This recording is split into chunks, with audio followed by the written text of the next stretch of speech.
I will call the WSESD board meeting to order at 5:33. And I will ask if there is a motion to find that premature general public knowledge would clearly place the public body or person involved at substantial disadvantage. So moved. Thank you, Lana. I'm not asking for a second. All those in favor of that finding, please signify by saying aye. Aye. Any opposed or abstentions? Okay, thank you. So then I will ask for a motion to go into executive session under 1 BSA 313A7, the academic records or suspension or discipline of students. Is there a motion? So moved. Thank you, Deborah. All those in favor of going into executive session, please signify by saying aye. Aye. Any opposed or abstentions? Okay, thank you very much. We are in executive session at 5:34. Thank you very much. Welcome, everyone. I'm calling the WSESD board meeting to order. The meeting of the WSESD will come to order. This meeting is a hybrid meeting, which means that some or all of the public body is meeting remotely, and some are meeting physically in a previously noticed location where the public may attend to observe, listen, and to participate contemporaneously. Please note that while we will strive to provide means for those attending remotely to participate in the public comment period, there may be technical difficulties or reasons that otherwise prevent or interrupt remote public participation. If a member of the public or member of the public body has technical difficulties accessing this meeting remotely, please alert us by email. In the event of a technical difficulty that cannot be resolved, we may continue the meeting if necessary to time and place certain. Please note that all votes taken during this meeting that are not unanimous will be done by roll call votes. So I was really hoping to get through a meeting without having an executive session, but unfortunately we will need to add two. One of them we will need to invite Mark into, and the other one, it will be just the board. So we will go right into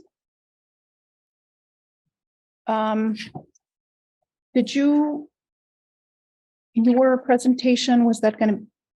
Student matters. Okay. Our coach is here to do a presentation. Okay, so we will jump to student matters first, and then we will go to your so student matters for I do one quick thing first, really. Sure. There's a sign-in sheet for attendance going around, so if you have that, pass it along, and I'm just trying to keep a track of attendance. And please make sure to include the town that you reside. I think that's I wrote a poem for that. Wonderful. Thank you, Robin. So student matters, 5 to 10 minutes. Are there any students either here or in Zoom who would like to share with the board? Anyone in Zoom? I don't see any hands. I'll ask one more time, students. Okay. Then we will move on to the administrative report. Okay, before I turn it over to Bren, our curriculum coordinator, or one of our two curriculum coordinators, and some of our instructional coaches who are here to present, I'll give a brief update in terms of the BUHS principal process. As you may have seen, we went through a process. A candidate pulled name from being considered. So that's kind of where we are. Next steps are to be determined. I did meet with the BUHS staff this afternoon extensively. I received some great feedback. And I think we are extremely lucky that we do have 4 really dedicated, strong leaders in place currently in Cassie, Hannah, Chris, and Tracy. So next steps will be determined and shared in the near future, hopefully. Thank you, Mark. This time, as you know, through the budgeting process and through the ability to use ESSER funds, we have invested in instructional coaching as a model to support teachers in schools moving forward. So tonight is an opportunity for you to hear some feedback on how things have been going and potential next steps for how we move forward as a group and as an instructional coach model. So that being said, I'll introduce Bryn Tucker, curriculum coordinator, and I'll ask Bryn to introduce the team that is here tonight. We have so many coaches who came away from their families tonight to be here with us. So I would love to invite folks up. We're going to share a little bit. We do have some things to share with you. It's not super formal, but I'd love for everyone to have a chance to share their voice and their perspectives on coaching. So I am Bryn Tucker. I'm one of two curriculum coordinators along with Paul, and we are here to support and learn with our coaches in the program. I'm Carmen Winchester. I am Dummerston, and I work with K-2 grades. I'm an AST teacher, 2/3 and 1/3 instructional coach. I'm Erin Gobelench. I'm the instructional coach at Green Street School. Stacy Sawyer, district literacy coach. Megan Alschler, I work at Dummerston School, AST and coach with the 5th through 8th grade. I'm Jamie Scanlon. I'm the instructional coach at Oak Grove School. And I'm Ben Lord. I'm the WSESU science coach. And while these folks are all here, I just want to mention we have two coaches at Academy School who focus a lot about project-based learning and outdoor learning opportunities. We have an additional coach at Dummerston School. We have a part-time coach at Guilford School. Looking around, we have a coach at Vernon. We have an additional district math coach, an additional district social studies coach, and an equity social justice coach as well. I hope I am remembering everyone. So we have an amazing, robust team looking at both content-based work with teachers and also support in whatever may be happening and needed. So we're going to share a little bit about the coaching program, its evolution, and mainly hearing from the coaches. So I'm going to turn it over to them. Paul, do you have our slides? Is that possible? Are those your slides? Is that the right slide? No. No. Okay. Give me a name, Instructional Coaching Board Presentation 425. Right. That would be. Take that one. Now, in order for the folks back home to see it, I'm going to have to do this. And you. Yes. Thanks, so yeah, here's actually the Dummerston coaching team, and 2/3 of them you have just met. So tonight's an opportunity to meet our coaches and learn a little bit about the program. And if you wouldn't mind advancing this slide, we'll talk a little bit about why coaching and who needs a coach. Hi, everybody. I'm Ben Lord again. I want to tell a story. People know Atul Gawande, writes for the New Yorker sometimes. In 2011, he was in his 8th year as a surgeon. And he decided that he was going to invite another doctor into his surgical theater to look over his shoulder and critique his practice. And he was going to pay the guy for the privilege of doing so. Why? Why pay someone to criticize what you were doing?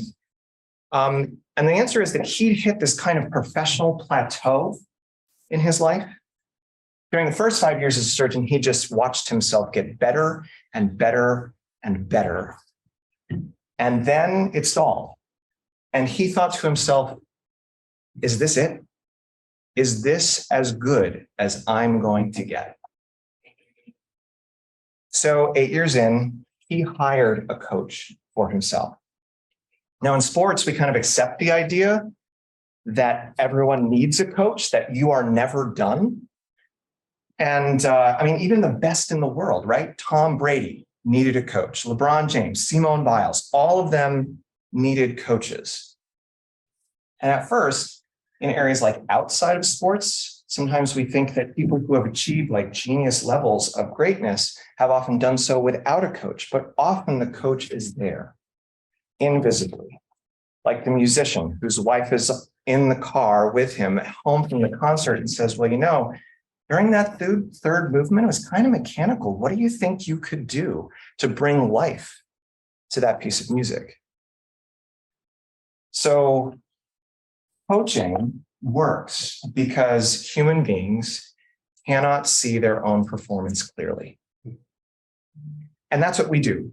Like, we as coaches here provide mirrors for teachers. We give them the opportunity to hear things like, well, you're not swinging straight when you go right over the plate.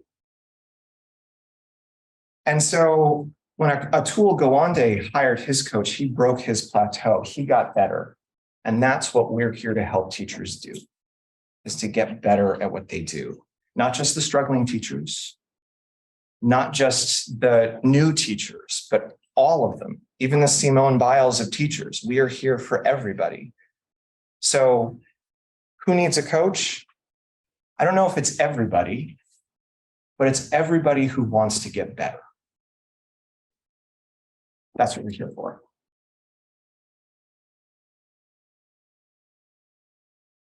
Yeah. I think it's important to note that teaching is a team sport. It's an important piece of it, and that it's not a shut your door and do your own thing. It really is a collaborative effort. We're a one small piece of that. And I would add to that, that while a coach can offer expertise, often a coach is a learner alongside a teacher. And so that piece of coming in also to tackle a problem together, or look at an issue that we don't really know what to do about, let's try something together. And a very non-evaluative role is also very much the work of a coach in the district.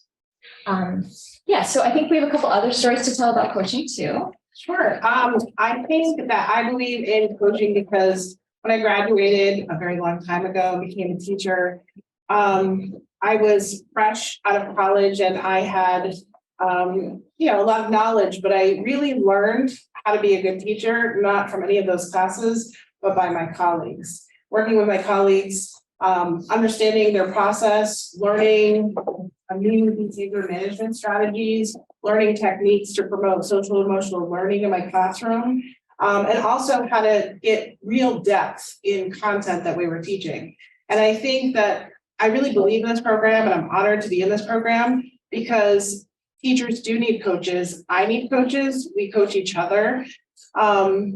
It's not just for new teachers, it's for all teachers, because I love the story you told them, that even teachers who have been teaching as long as some of us have, we are constantly learning. We are lifelong learners. We're constantly honing in on our craft to improve.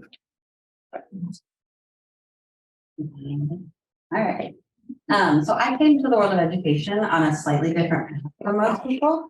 I was actually an academic and a historian. I was teaching undergraduates medieval studies at Western Michigan. And I noticed that I started feeling more and more disconnected from the needs I saw in the world. And so I pivoted to K-12. And when I jumped there, it was an incredibly steep learning curve. It was nothing like teaching at the academy. And I was fortunate enough to have a couple of coaches and mentors who really helped me find my feet and figure out how to start to do this enormously complex and wonderful but challenging job. And I also had a couple of coaches who did not quite live up to the title. And so I spent years learning to teach, and I had my eye on those coaches, learning what not to do, and promised myself that when I had their job one day, I was going to do it better. And I hope I do. I try to meet the needs of all of the teachers in our building so that they can meet the needs of their students. I became a coach, which was hard for me because I love being in the classroom. I've been 5th and 6th grade teacher for the majority of my career. And there's nothing like watching students learn and grow over the course of a school year. But when I became a coach, it was also exciting to have that same experience with teachers and see them have that impact in their classroom and hone their craft and be excited about learning and trying new things. And that's kind of what makes me passionate about helping teachers grow, because in the end, it's all about the students. So I probably could have told you when I was 2 years old that I wanted to be a teacher. It was either like a teacher or a marine biologist. It was a teacher or I wanted to be a dancer, or, a teacher or add anything to that, but teaching was always there.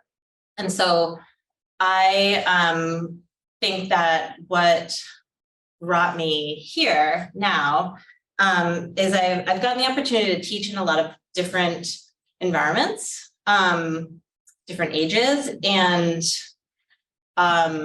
one of the most powerful learning tools for me as a teacher is being surrounded by curious colleagues and curious kids. And so I think less of the role as being about bringing any sort of expertise as much as bringing like an incredible amount of excitement and curiosity.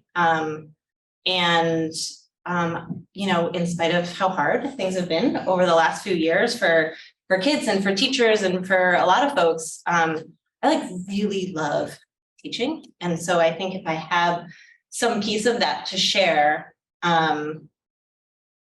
that is what I feel like I can bring. And the dual role that those of us at Dummerston play, I think, as academic support teachers and coaches, it allows us to hang on to some of that classroom teaching, and the co-teaching experience and the co-planning experience is sort of built into the fabric of all that we are doing with teachers and with students. And so it feels like a really, it's sometimes difficult to see where it begins and ends, but I think that ultimately what has happened is that we are coaches that are embedded in the classroom as co-teachers, which creates these like small moments constantly throughout the day all the time. Yeah, I'll be brief, but I think we all share this passion for helping teachers help students. And that's really kind of the heart of what we do every day in our schools here. And, you know, for me, my favorite part of the job is being able to be embedded in that school and to be able to have this bird's eye view, because I'm in every classroom every day, pre-K through grade 6. I talk to the teachers and I talk to the students and I watch teaching and learning happening.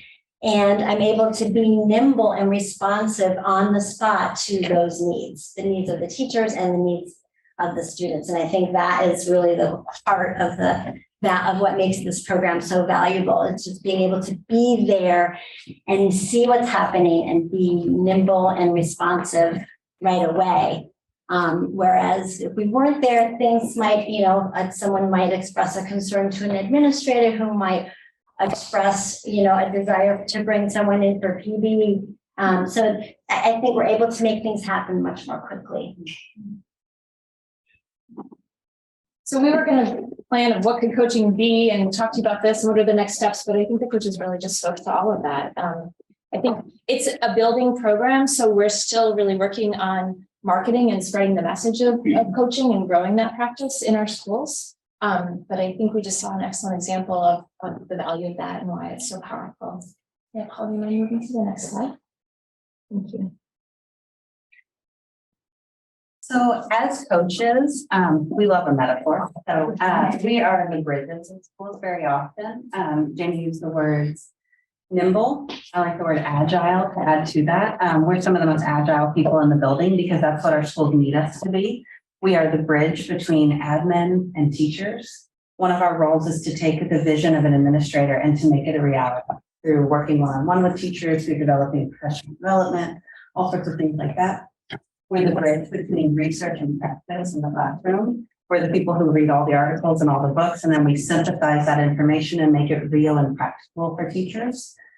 We're the bridge between the district and new policies and initiatives with things like diversity, equity, and inclusion. We're the ones who are helping those teachers who maybe that wasn't a part of their program back when they were going through a teaching program. We make that stuff real to them. We're the bridge between teachers and curriculum. Our teachers are all experiencing some new curriculum right now. And so many of us are in there breaking it down every day, and we're helping out with that, making it real and accessible to kids and exciting. We're the bridge between staff and student need. And probably the biggest one. Our kids have a lot of needs right now, probably more than they ever have. They're diverse and varied needs that come from a lot of different places. And when teachers who are so good at what they do are stumped, we're the support system for those teachers. We're in there watching what's happening. Why is this child having this moment the way they are? What do they need? And we're the ones who collaborate with them to figure out, how do I meet the need of this child in this moment so that they can access their learning and move forward? We're the bridge between needs and resources in your schools. There are many benefits of coaching. I think we talked about quite a few, but Carmen's gonna lead us quite a. That's what the secret over here. Yeah. Paul, yeah, thank you. So we know there's been big turnover, especially since COVID. And we have had a lot of new staff in the district. But that being said, a lot of things have changed in the last few years. A lot of policies, a lot of laws. And I think you said it best, is we're helping some people learn some new things that maybe they didn't get a lot of training or understanding of in their earlier years when they went to college a long time ago, like me. And so we have, because of all of these new hires, they need support, because as I'm sure everyone knows, principals and administration, they don't have enough time to do it all. They are evaluating and they are running their schools, but they don't have all of this time to coach all of their staff and teachers. That's why this position is so much needed. And I would love to hear from some administrators at some point about how this maybe has eased up some of your burden or your load of what you have. Paul, do you mind going to the next one? So we have a lot of embedded PD. So through our staff meetings, we will often do a presentation, or we'll involve staff in making decisions of changes or processes that we want to put in place for our schools. We've used peer observation, where if you're looking at executive functioning checklists and how that's going in a classroom, pair teachers together, they'll go into classrooms, look at the markers of success and needs or areas of concern. They debrief and they get to talk with each other, but the coaches and AST teachers are involved in that. And so it's an entire staff process where we're learning and growing together, and we're learning a lot. And just like, I would like everyone to think about when you first started your first day on a job, whether you had done that type of job for a number of years or brand new, and you're confused and there's a lot and you're overwhelmed and you go home on that first day exhausted and tired.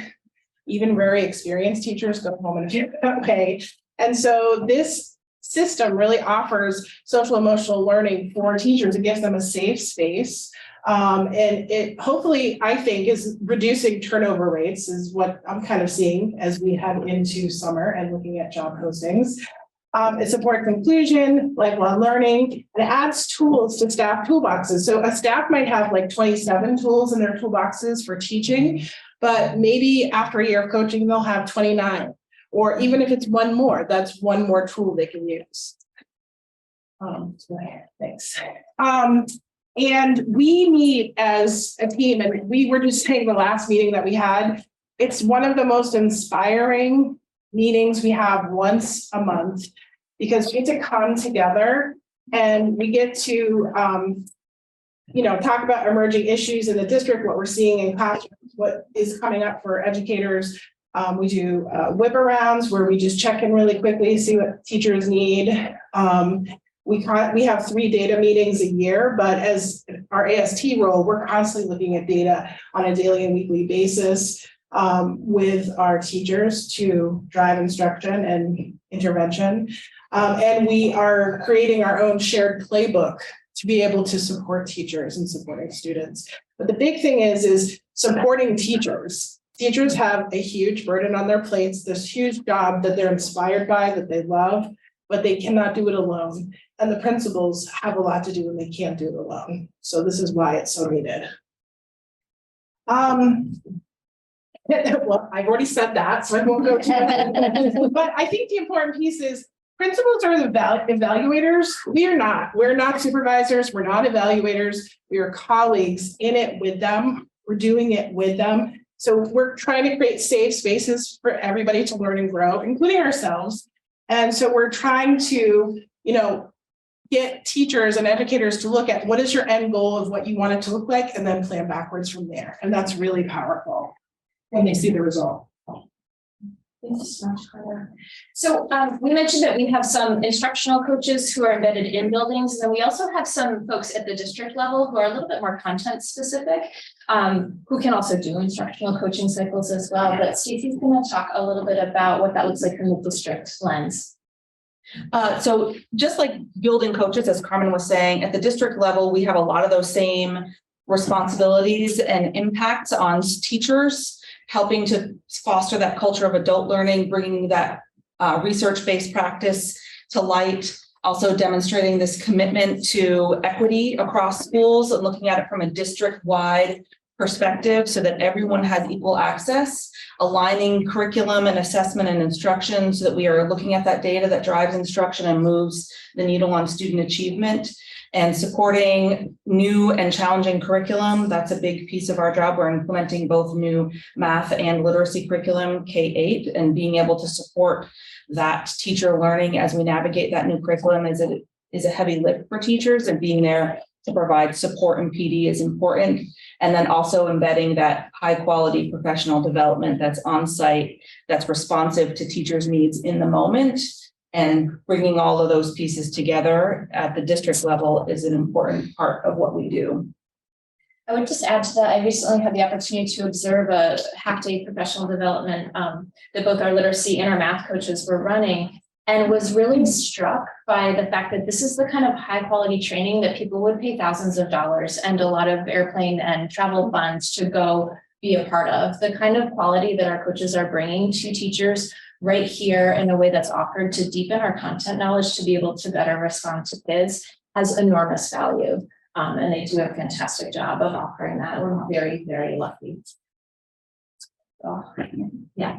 So we've talked a lot about the program. We wanted to give some quick examples of what does that actually look like in the classroom. So Stacey, could you speak? Yeah, so these are some pictures of a third grade classroom. Shannon, who is our diversity, equity, social justice coach, and I went in, we're helping with some literacy units around EL Education's Peter Pan module and how to have some difficult conversations with third graders around gender stereotypes and things like that. So we were there to help support that instruction with a teacher in third grade. Jen Kramer is our district social studies coach. She's a retired teacher from Guilford School. And these are two examples of some of the work that she's been doing. And she actually was just presenting at a national conference in North Carolina, highlighting a lot of the work that's been done here. So this is an example of a place-based social studies unit.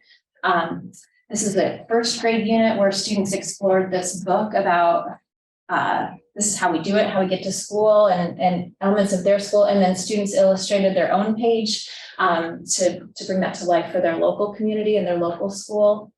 The next slide is a third grade inquiry about Vermont, linked to C3 frameworks for social studies, but really place-based and embedded in what's happening here.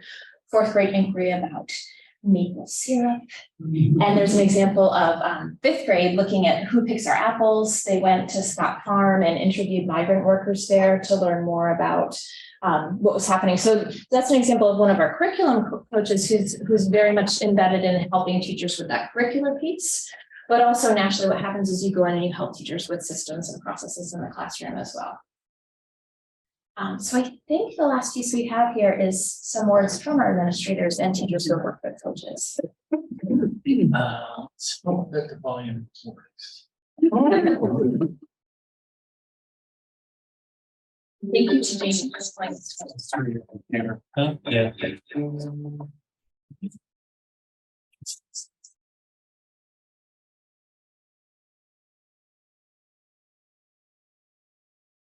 Hey everyone, I'm Kim Margaitis, principal at School, and to talk about the instructional coaching position and its value to school and students in particular. So the staff are allowed to work on their instructional independently and within conversations that are safe, non-judgmental and not evaluative. They are really able to focus on success. You can end the share and then restart it, but then at the bottom you have an option to share audio as well. So that might be able to share it. And share. These are always doing these like call stations. Or do we want advanced sharing options? No. Just share your screen. And then there's a. Oh, sure, Sam, got it. And didn't speak all the way around. You got this far. You pass it on. And why don't we switch while Paul's figuring that out? The last thing I would ask The board members' questions. So we can take questions. The other way. Figuring We out already audio. had it over here. It came from there. And then be able to share it a little bit. It's like 3-4 minutes. Are there any questions about the, and I realized I forgot to mention, BUHS also has an instructional coach, Christy Henderson. I don't have a question. I just have a comment that this was an amazing presentation and I can feel from each of you your passion. And when I think of coaching in the traditional sense, which is sports for me, you have that same like inspiration that someone would look to and like a sporting coach. And it really, this was awesome. Thank you. Yeah, I'll just share, you articulated so well this whole vision of professional learning, and just to echo what people have shared, yes, from a administrator's point of view, it is incredible, as you mentioned, getting that bird's eye view of the amount of learning that's going on in a building throughout the day.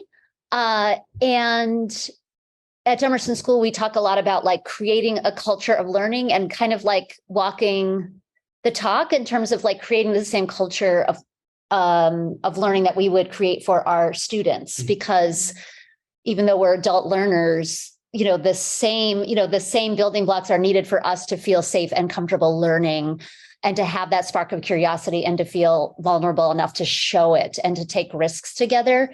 And so the coaches play such a huge role in modeling that culture and then like really spreading it out throughout the building. And it makes me think about how, we don't live near a large teaching university here. Even when you're in the midst of UMass, you get a lot of, you kind of have that going on all the time. You've got tons of people from the university in and out of your classroom all the time. So you have that feel a lot that, oh yeah, right, this is the surgeon's room with people looking over your shoulder. But we can create that here. Like we can have our schools be like that kind of like, lab school, which is really what we're trying to do. If we are supporting learning and we're constantly learning about learning, about the science of learning, then we have to constantly be doing this. So it's huge. And thank you so much for just telling that story. Well said. Yeah, my question actually goes along with what Yeah. Julian was saying, but what has been the reception from teachers on feeling comfortable having someone step into their classroom to be advised or to collaborate with an instructional coach? Really good question. I think some have been reserved because like Erin pointed out, and I have had some coaches that I was like, oh, okay, this is not helpful. Or made me feel like I couldn't speak up and ask the questions I needed to. So I think that we're kind of starting to change the culture of like, when you say coach, that kind of meant in when I began teaching as, oh, I'm not doing something right, so the principal said somebody to tell me how to do it better. And we really try to emphasize, we're not experts. We're not. We're constantly learning along with our colleagues. And I think that culture is starting to change. This is only our second year in this. So I think the first year last year was still with COVID downfall. And I think it was like, oh, whoa, what is this? And then this year, we're starting to get those cogs turned and people are starting to see, just these pictures and the videos that are being shown, the stuff that's happening in classrooms and teachers feeling more comfortable to ask for help and use the resources in the district, where I felt, I've only been here 4 years, but when I first got here, everything felt very separate. And of course, you guys had just merged. So, that's my take on it. So I think the reception is growing. And I think coaching had a negative connotation, and we're trying to change that. I would say it's an observation from helping to facilitate the monthly coaches meetings. Often in the fall, it was like, I'm trying to get into classrooms and it's hard. And how do I get the coaching cycle started? And now what I'm hearing was like, oh my gosh, I'm so busy. I need help prioritizing.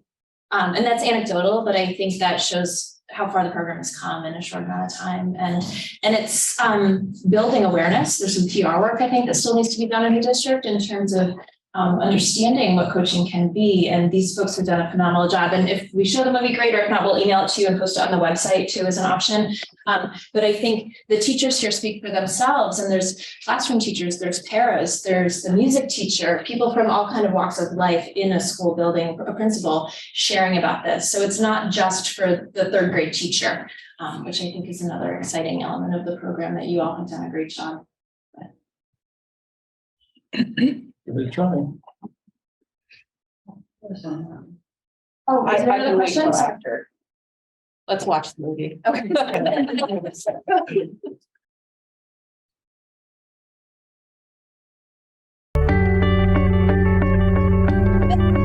If somebody's unmuted. Me. I have to be in order to, I mean, I can try it. Well, Stage to work, okay.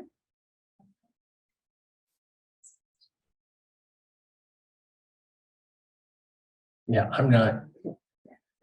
So we will do this because Smoke is great, and we did a great job pulling it together. I'll email it directly to all the board members, and can we link it on the website? Totally, yeah. So we'll do that, and we'll get it up in the next couple days. So we would like to have you watch that as well. It is.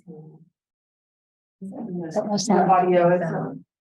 And I'm getting.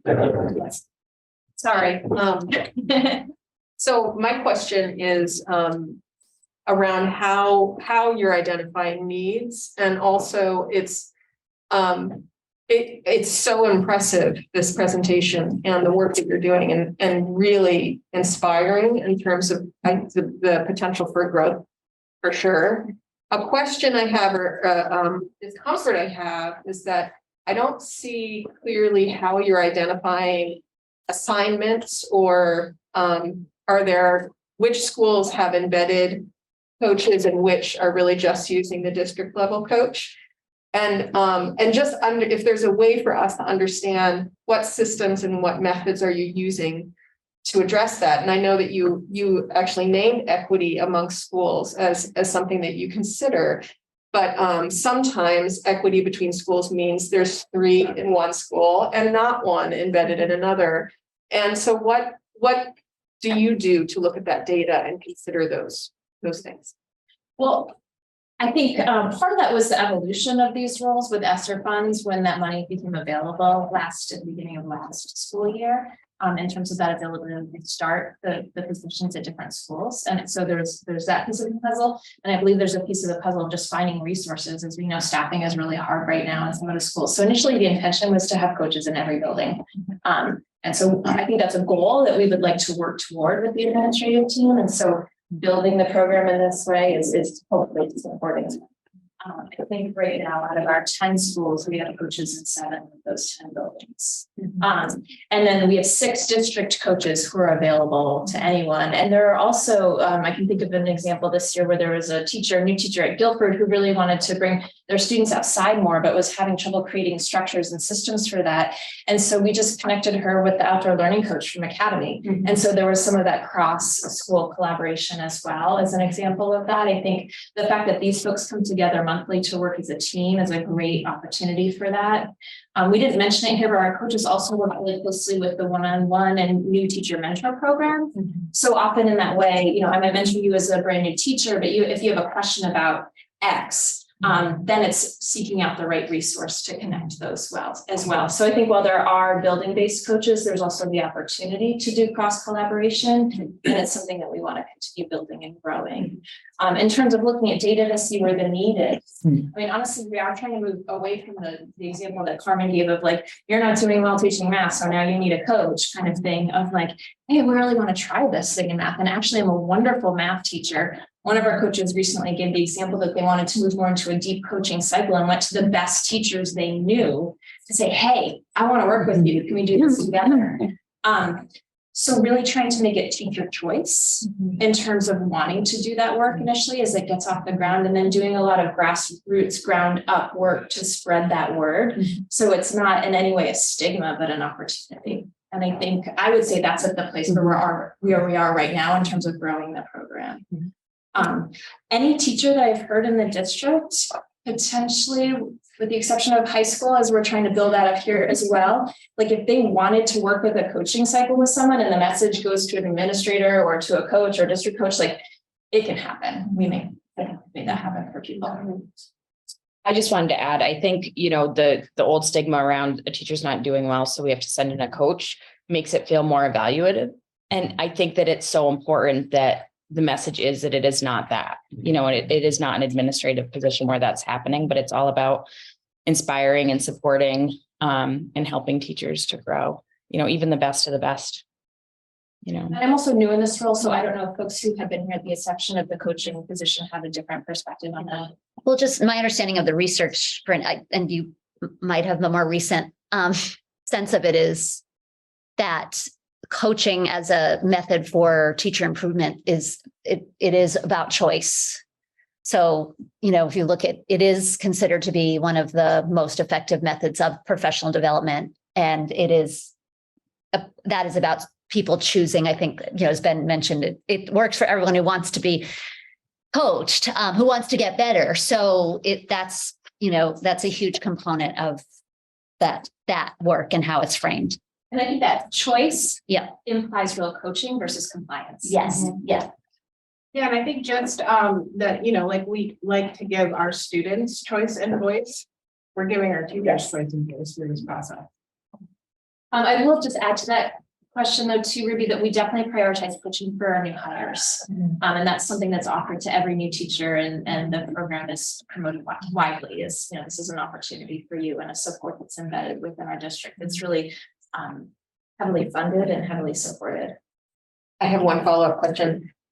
You mentioned the monthly meetings, which sound really empowering for your coaches, but something that Ben's story was about plateauing. So could you speak to what do you as coaches do to coach yourselves?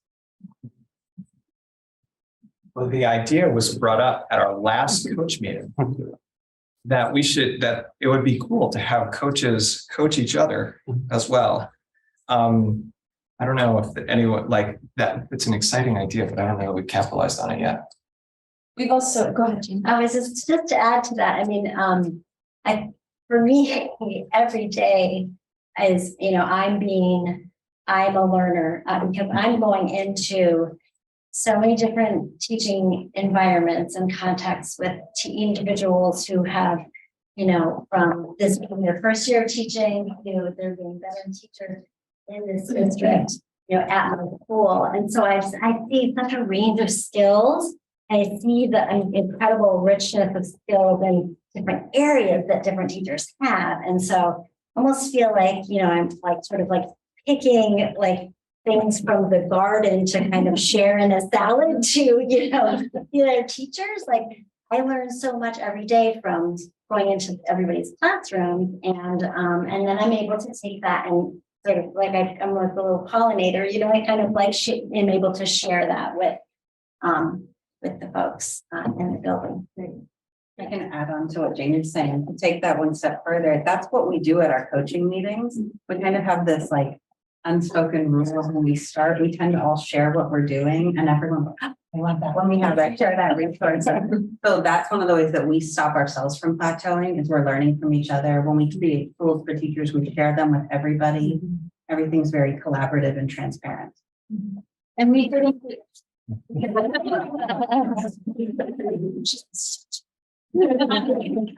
did get Sharon Thomas, who's one of the leaders in the instructional coaching group that was developed by Jim Knight, who's kind of at the forefront of instructional coaching internationally, actually. And Sharon came into this room for 2 days in the beginning of the year this year, also last year, to do training as well. And then we've had several monthly, not monthly, but a few follow-ups with her on Zoom, where it's just kind of like mailbag, whatever issues and questions are coming up. So we've got that expertise here, but as well as some of the leaders in the field to be able to help guide our practice. Well done. That was terrific. Sure, Whoopi, sorry.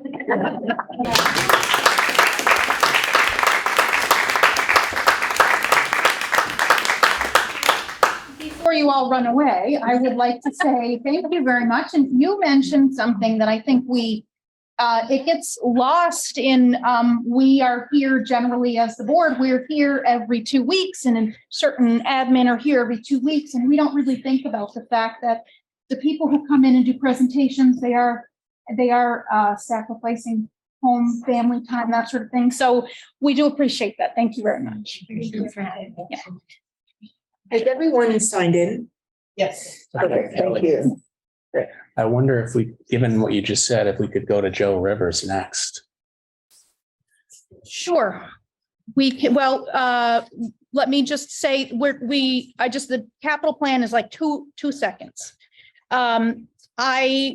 When I think we talked about putting that on the agenda, I think we anticipated that Frank would be here, and he is not here. So it was, that will come up at the next meeting. That's, okay. So now, we can go to that.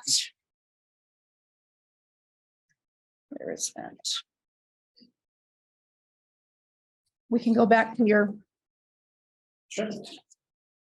Yeah, so just a reminder, at our last board meeting, the board officially adopted the mascot policy D17. And just a reminder, this is a state statute as well as official policy now, that we need to evaluate our mascot to ensure that Mascot does not discriminate against marginalized groups. So I thought a good step to start with in that process would be to get kind of a history lesson of how the kernel has evolved at BUHS, I think dating back to like 1950 to where we are today. And Joe Rivers is here, BAM social studies teacher, and is happy to kind of go through a handful of slides and share some of that process. And then we can move on from there. Does that make sense? Yes. Okay. Hi, welcome, Joe. Thank you for being here tonight. Cool. I'm Joe Rivers. I'm a social studies teacher at BAMS, and I've been part of the historical society in town here for a decade or so. And a hobby of mine is to pursue local history. I think that local history is a lens in which our young people can get a better sense of where they're coming from and maybe make some plans about where they want to go. And so this slideshow is an attempt to try to explain about 70 years worth of history in 6 slides and to show you the evolution, the change. First, I hope the purpose and the intent of the school back in 1950 choosing the Colonel as the name for a sports team. I don't know that the school ever actually officially adopted a mascot, something that was supposed to represent the school. The school voted, the student council in 1950 voted to name its sports teams the Colonels. And there was a process that the administration went through for that to happen. In 1950, I don't know if I could. So in 1950, the school was not here. It was on Main Street. And in 1949, the school board made a decision after a lot of controversy. In fact, they didn't make the decision themselves. They had to hire an outside expert to come in because it was too controversial for them to vote themselves. And the decision was, where was the new high school going to go? And there were different locations in town, and there were advocates for each of those locations. And the professor from Yale University recommended that this site, the old fairgrounds where we are now, be the place that was chosen to build the new high school. And so that decision was made in 1949. A new principal was hired, this fella that's on the screen there. And he had expertise in building projects and came from the northwestern side of the state. And as he arrived, there had been pressure for many years, mostly from our local newspaper, the Brattleboro Reformer, that there should be a name attached to the sports teams that participated here for the high school. Springfield had adopted the Cosmopolitans. Winooski had called themselves the Millers. And so different schools had different names that were part of who they were.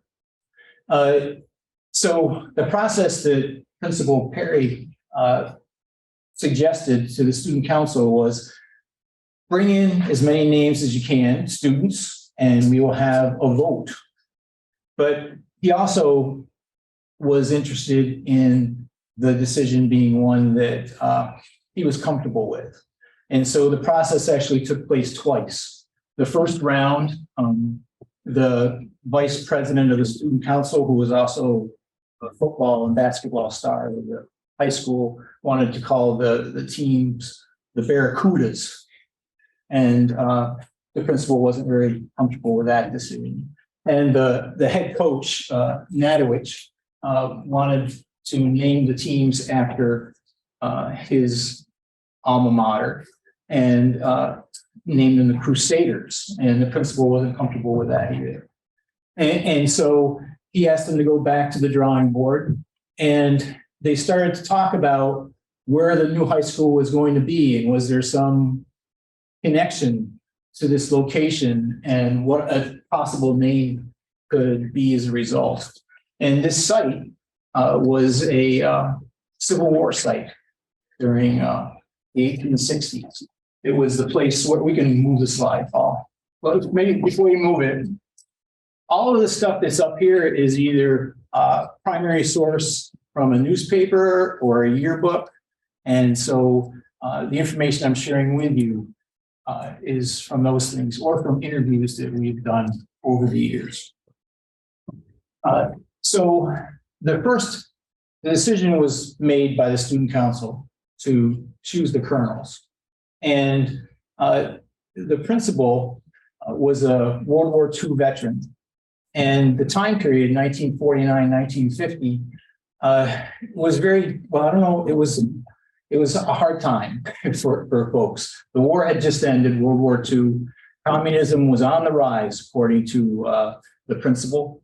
And the world was still very much militaristic in its outlook. And I've got a couple of quotes here. In the 1951 yearbook, the president of the student council starts his speech with, a large part of the graduating class will see military service. There was just this sense that Korea was starting, and there was anxiety in the world, the Cold War, the nuclear bombs that had just been created.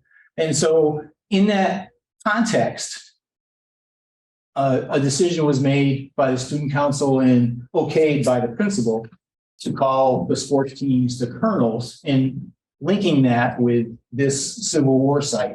The images that you see here, this is the yearbook from 1957. And this is the military, this is where we are right now. This is the military grounds and the military camp. Over a third of all the soldiers from Vermont who went to serve in the Civil War mustered in here. They came here, they received their uniforms, they were trained, they practiced shooting cannons. We've uncovered cannonballs on the property in the past. So that was very much a part of the history of this location and was known by the community. Next slide. And it got to the point where it was commemorated in 1906. About 1,200 people came for a ceremony in 1906. And you may have noticed there's a monument out in front of the high school. And this is the monument. When it was first placed here, the governor of Vermont and the the United States House of Representatives person came and gave speeches. 1,200 people came, and this ground was recognized as being a location that really was a difference maker in the outcome of the Civil War. And the monument that you see out in front of the building shows two things. It shows the soldier mustering in, all clean and looking good, and then mustering out, because most of the soldiers came back and left the service from this military site as well. And he's pretty bedraggled. If you go out and look at the monument out in front of the school now, you'll see the juxtaposition of those two images and the intent of them. That it was a hard fought thing. And so, yeah, okay. So can you go back? Yeah. And so during this period, this monument was placed out in what was the fairground. The fairground had operated here until 1931. And this was, you can see it was fenced off, and this was part of the ceremony. Yep, and then what happened in 1938 was the high school, which was on Main Street, had didn't have sports fields of any kind. And so indoor sports took place in the Armory, now the Gibson-Aiken Center. And so all the gym classes took place in that building. And then outdoor athletics took place first on the island between Brattleboro and Hinsdale, Island Park, which you may have heard of. But every year, and we talk about global warming and environmental change, but every year, because of the cutting of the trees along the Connecticut River and the erosion that occurred, more and more of the island disappeared. And so by the 1930s, the island was pretty much gone, and those athletic fields were gone. And so because the fairground had stopped operating here in 1931, this space became the place where outdoor athletics took place. And so a football field was established here around that time. And this monument in 1938 was moved from what was, well, I should back up. In 1938, the Works Progress Administration, during Roosevelt's time, worked here and built a football field, a baseball field, and a track. And those were built with WPA money and labor. And those were built specifically for the high school, but also to be used by the community. And they had to move the monument that was over here, and they moved it to the entrance to that sports facility. And so everybody who came through here to participate in sports starting in 1938, they all drove by the monument. You know, again, a remembering of what the Colonel was at one point. But as time goes on, that changes a bit. This is an aerial view from 1959. This is when they put the junior high on. It wasn't originally there to begin with. And this is where the monument was. It's been moved again. Now it's over here. The last time the board voted to do additions here, it was moved again during that addition phase. What was that, 15 years ago? Fine. And next one. And so what was a militaristic colonel in the 1950s started to evolve. And the first image of a colonel that shows up in 1958 on this yearbook. And you can see what he looks like at that point. But then you can also see that as time goes on, the colonel changes. And in 1958, this was an image that didn't have a uniform on it. It was just a guy in the yearbook. But as time goes on, the first recognized mascot here, mascot being a physical representation, it's supposed to somehow represent the school, what was actually a bulldog. Well, they're called the Bulldogs. It was part of the football team. And in the 1960s, the cheerleaders used to bring their pet dogs with them to the football field, and they ended up building a dog pound, and the linemen decided they were all going to be bulldogs. And that was a thing during the early 1960s. But then as the 1960s continued, things started to change. And the first time that a colonel in a white outfit looking like he's from the South really appears is in the band program. There was a director who studied down in the South and came back and thought that incorporating this image into his band at the high school was a good idea. And so that's where it really started to work its way in. And you can see over time, here's 71, here's 75. This is the jazz rock ensemble. This is the junior class selling license plates with the Colonel image on it in 1970 in order to pay for the junior prom. So it was used as a fundraiser as well. Then as time went on, it continued to evolve, and it became more and more linked to this Southern racist image. And it kind of culminated in 1996 with the Colonel on the cover holding a Confederate flag. And out the dog pound on the football field, having this sprayed on its image, Pride of the South. And so in 2003, it was 20 years ago, the administration here banned the mascot. There would be, just formally said, there would be no mascot. The sports teams continued with the name Colonels. And then this article from the Rutland Herald in 2004 sums up the board's action at that time. At that time, the board turned it over to the administration. Administration went through the process of asking students if they had better ideas or if there was some consensus as to what should happen with the mascot. And after that process unfolded, students did not come forward with a recommendation that could be accepted by the administration. And the board at that time decided to take no action and to wait and do something in the future. And it's been 19 years since that happened.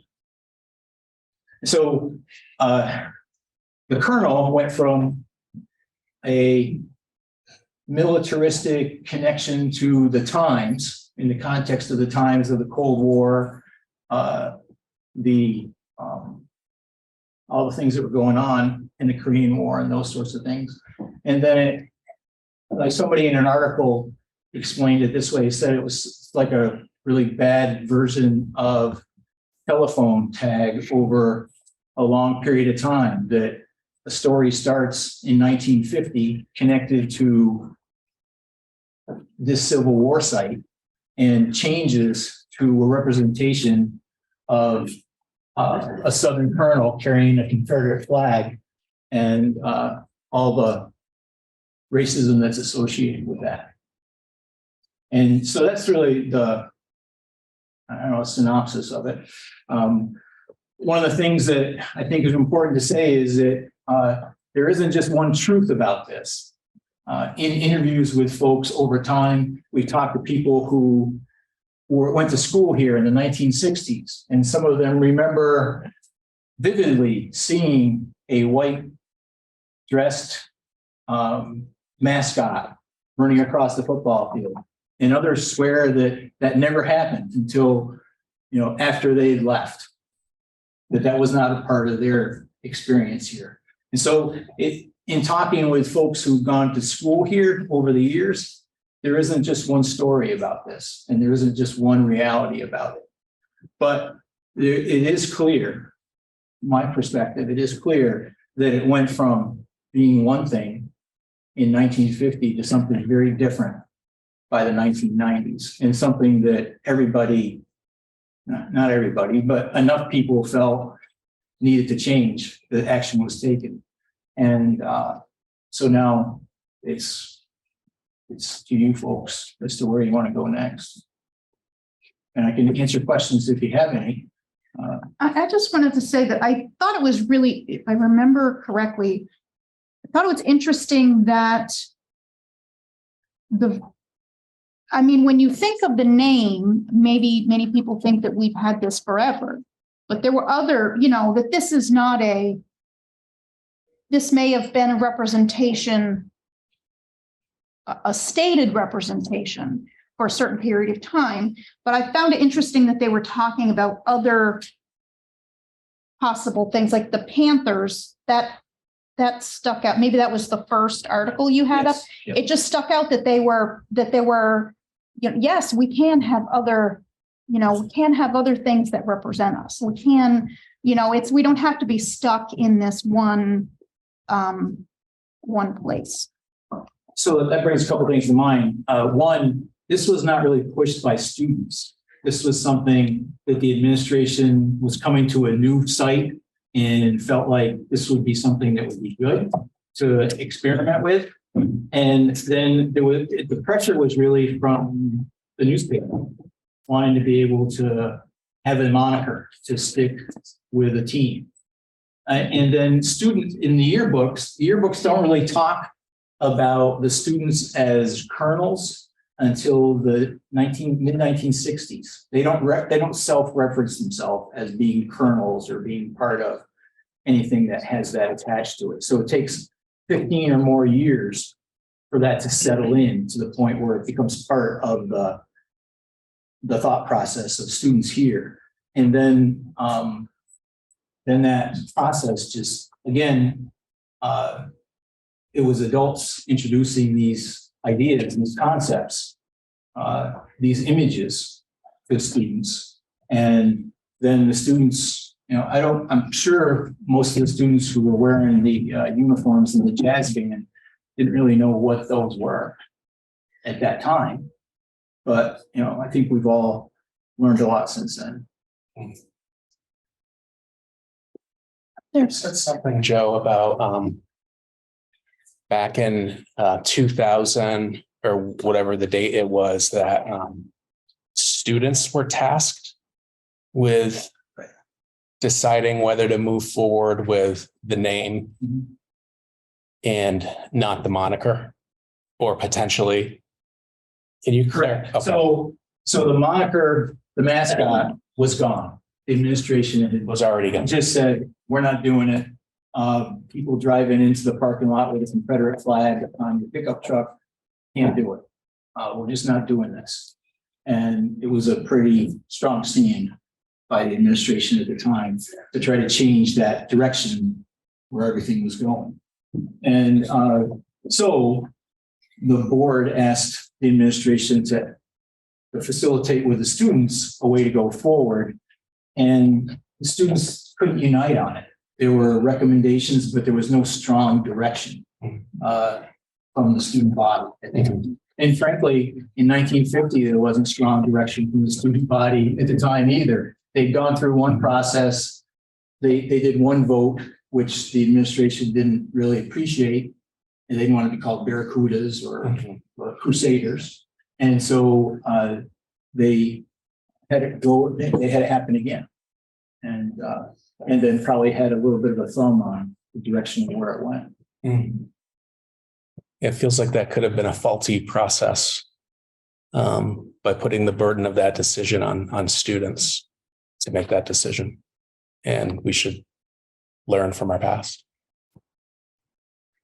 I would like, if I may, to first thank you for the history lesson. I think it's wonderful to ground ourselves and to understand where we've been.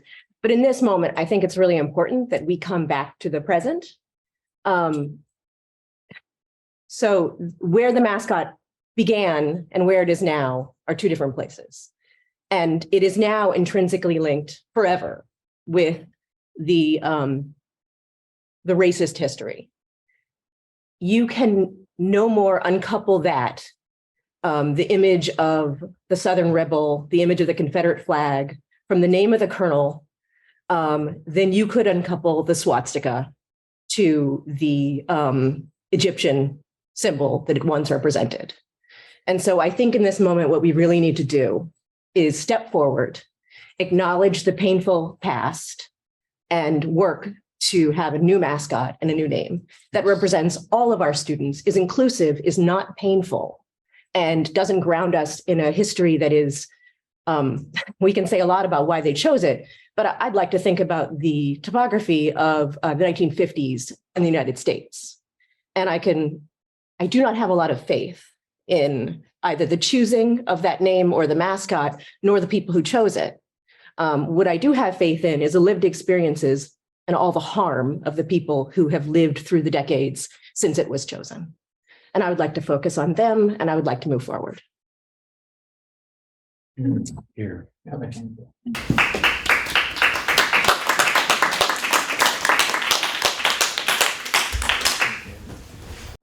Sean, I'm going. Yeah, I thought it was a really good summation of how we got where we are today. I actually happened to be a member of the board in 2004, the District 6 board, and because it's the person I am, I kept the minutes from January 6, 2004. And it actually has on the second page, and I think it'd be good for everybody to have a copy of this. It's all the comments from the public. And I read through them today. And one thing that really stuck with me, and I knew that I remember it well, is Dr. Sherry Broadhurst, who was an obstetrician at BMH. And she just crystallized how difficult it was. She was a BIPOC woman who happened to deliver my daughter. And she really showed very, very clearly in a couple of sentences why it is not good. And she was speaking of the icon. And the icon was definitely an icon of a Southern plantation owner. And she spoke, everybody spoke, a lot of people spoke about the harm that it did in this community. So I have also, I cut out from the Reformer. This is a commentary written by Curtis Reed, and this was October 2003. So this was sort of the start. This was before it all came up to be in front of the board. And this, once again, Curtis really hit it on the head. He had everything well documented. And then also I have a release, a document from an immediate release. And this was written by Jim Day, who was the principal at the time at BUHS, and Ron Staley. And so they go through the question of the colonel. So I think all these documents, if they could be reduced and reproduced and made available to everybody, would be quite educational in the decision we need to make now. It was my understanding, and maybe you correct me, Joe, that the board actually eliminated the image. The board voted no longer to have that image. It wasn't, to my recollection, it wasn't the administration. I think the recommendation came from the administration to the board, but I agree, I think the board, yeah. Yeah, the board really took it on. I mean, there were different feelings, but the thing that really bothers me about this, you outlined very clearly, is that the name the colonel morphed, and then it morphed into one of the pictures on your slides, the pride of the South. And there were terrible things that happened at about that time when my daughter was a student here. There at a homecoming in 1998, there was a bonfire, and there was an effigy of a black doll were thrown onto the flames. And the rallying cry was, quote, was the pride of the South. So it's it's painful. Shameful. Diana Whitney has a vote. Okay, so we will go very quickly to Diana Whitney, and then I'm going to thank Mr. Rivers if we don't have any other questions beyond that. And we're going to go to students, I believe. So Diana Whitney. Yeah, hi, thank you. I wanted to respond. I'm here as a parent, community member, a parent of an athlete. And I want to say that it's horrifying that there was a Confederate flag on the cover of a BUHS yearbook as recently as 1996, and that acknowledging the shame and the pain of that is really important for everybody here to bear witness to. And one of the things that I heard Mr. Rivers say is there is not just one truth or one reality. Well, that reality can't be ignored, that happened, and that colonel is associated forever, as Lana said, with the image. And we can't, it's interesting to have the history lesson. And at this point here, we stand in 2023 together as a community. I don't know if people are aware, but a lot of the students on the sports teams have already shifted colonels.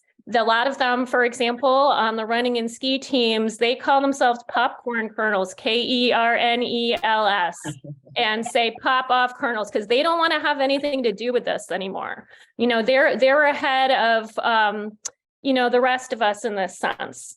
So I also just want to say that we live in a Vermont where there still are pickup trucks driving with Confederate flags.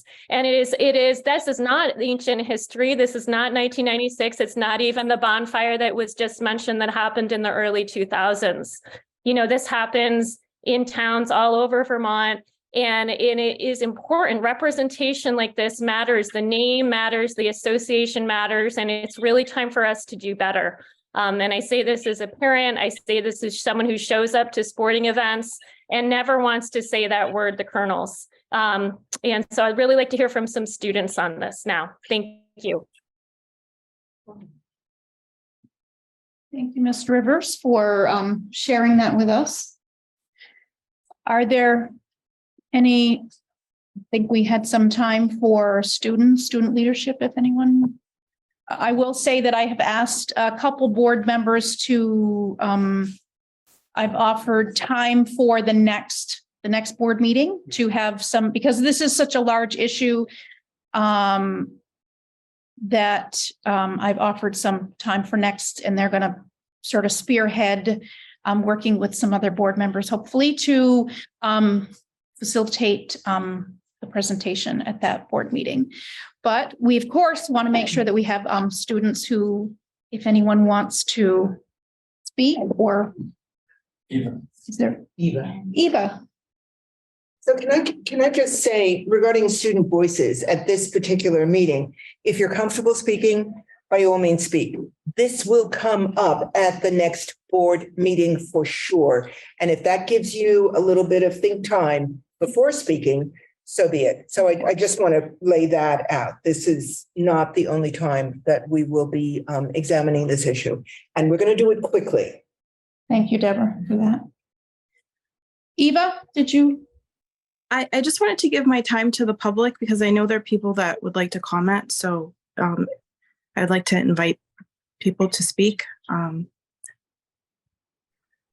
Well, we have about, I will say about 10 more minutes budgeted for this. We do have, I'm planning a larger amount of time for next week. I don't want anyone to feel like they're not going to be able to speak, but if someone in the community would like to speak.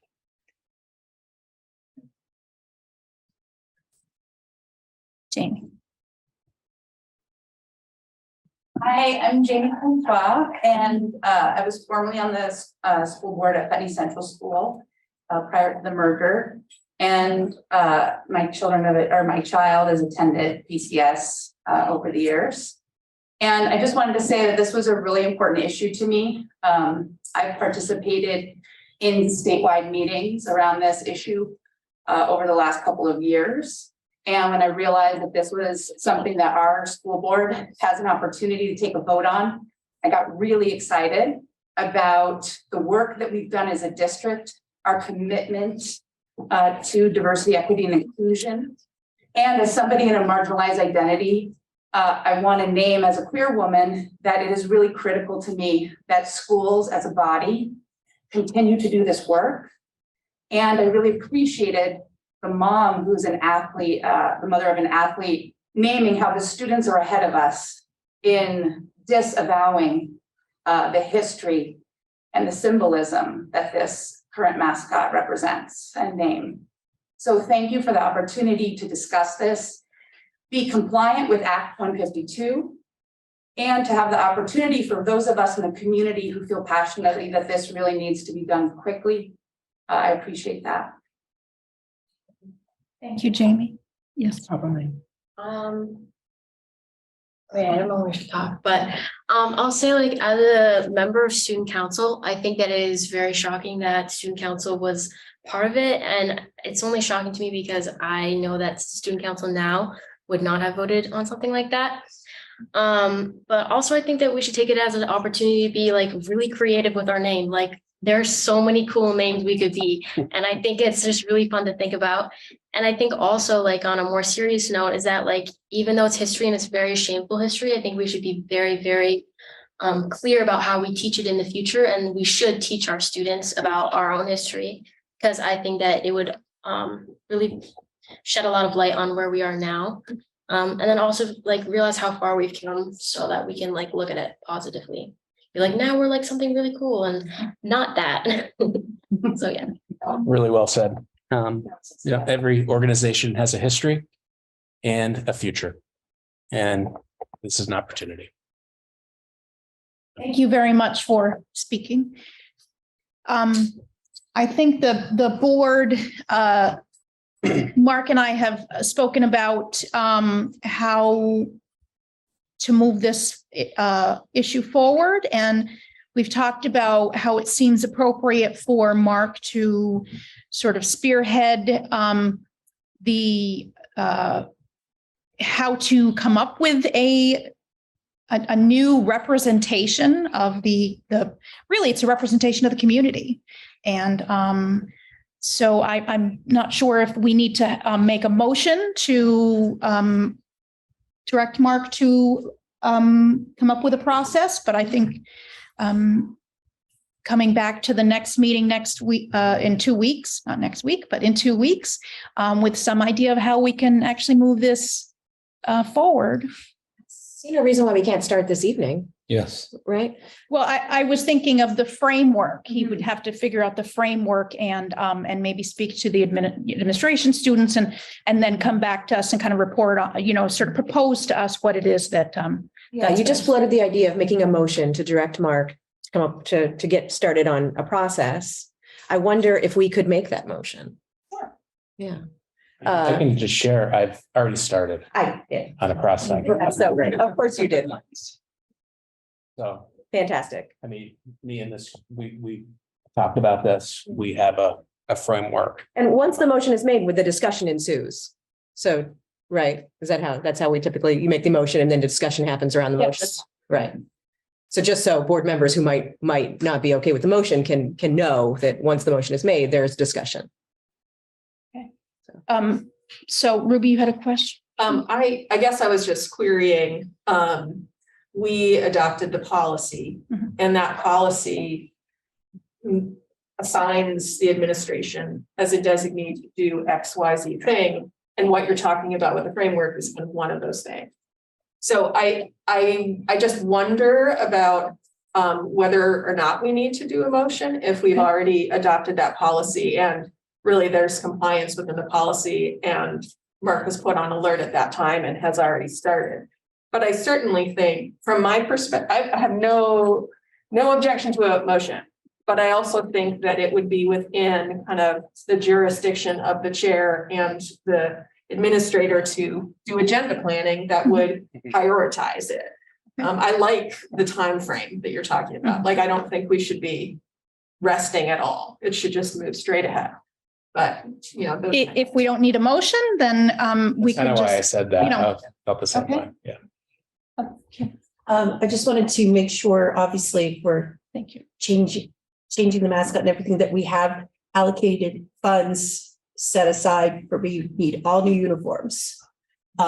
Just wanted to make sure that we look at the dollar amount, making sure that we have that set aside, because that will be an instantaneous expense that needs to be addressed right away, to make sure we have those and we have the correct names on our uniforms. To that end, I want to say that whether we do or not, we still have to, we are under orders by the state so no matter what, we have to figure this out and get it done. Yeah. Jamie? Jamie Putney. I thought about that and I thought to myself, boy, would I love to volunteer to help raise funds to help this school do this if there aren't allocated funds. So when that item comes up, consider the plethora of people who will donate liberally of their resources as they are able.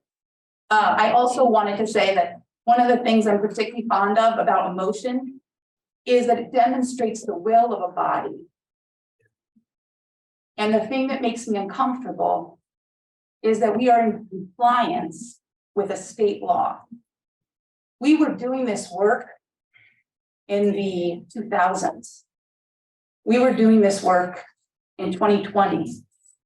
Now is our moment to complete the task. So I just say, as somebody in the public who has been very excited by the work of this board and just appreciates you tremendously, that this is a great opportunity to demonstrate the will of an elected body. Cassie? Just to kind of echo what Jamie said, I do think making a motion makes a statement. And I think that's important. Also, I've been a board member in a school that, eliminated the Indian mascot, and you never know how many places you have Indian around a high school until you ban it. It's going to be a process and it's going to take time. And there's an amount of healing that sadly will have to happen because there will be people that have an emotional tie to the colonel, whether they see it as being a racist entity or not. But I think moving forward, I'll echo what Habame said, we've all been discussing what the process will be, and this is an opportunity to step forward in a positive light and empower our students and empower their voices to create that change that they want to see in the world moving forward. And I think that I would like to say our student body is, resilient and smart and intelligent, and the majority want to see these changes occur. So that's all. For the reasons already stated, to show the solidarity of the board with the administration on this, I would like to make a motion. I move to ask the administration to change the current colonel's mascot and brand to a new one that is without harmful and racial implications. Motion has been made. Oh, sorry. We don't need a second, but thank you, Lana, for offering that. A lesson I'm still remembering. Wendy?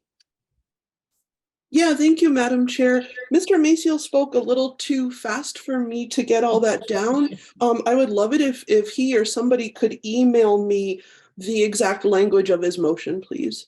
We will make sure that you get it. Thank you very much for asking the question. So is there any discussion?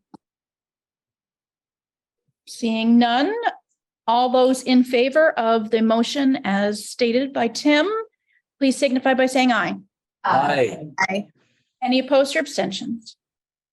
Okay.